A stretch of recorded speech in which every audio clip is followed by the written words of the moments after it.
Have you ever wondered why some prayers seem unanswered? Why some doors stay shut, even when you knock in faith? Maybe it's not that God said no. Maybe he's waiting to see how you treat what he's already given. And maybe you don't get what you want because you never learned how to treat what you got.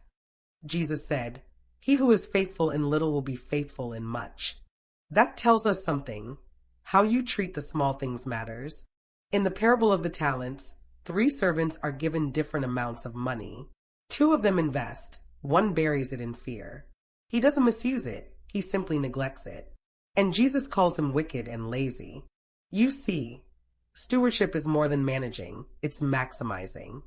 King Saul lost his kingdom because he only partially obeyed God.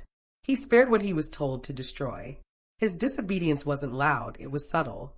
But God still removed the blessing. Esau gave up his birthright for a bowl of stew. Why? Because he didn't understand the value of what he had. Take a moment and ask yourself, am I treating God's gifts with care or casualness? But stewardship isn't just about how you treat what you have. It's about what you allow others to do with it. Nehemiah was rebuilding the wall. When enemies came to stop the work, he didn't fold. He armed the workers. He fought for what God called him to build.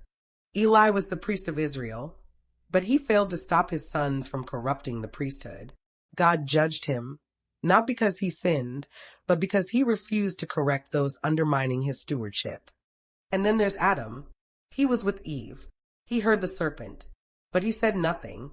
He let the enemy speak louder than the word of God. Silence can sabotage your stewardship. In the parable of the 10 virgins, 5 were ready, 5 were not. When the door closed, it didn't reopen.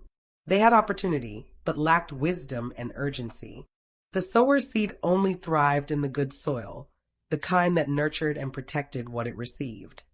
What has God placed in your hands? A gift? A calling? A family? A ministry? You are responsible not only to nurture it, but to defend it. Don't bury it. Don't ignore it. And don't let others dishonor it.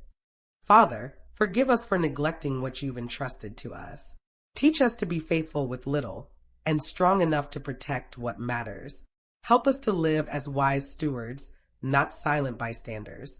Called to action like share, reflect. What are you called to protect?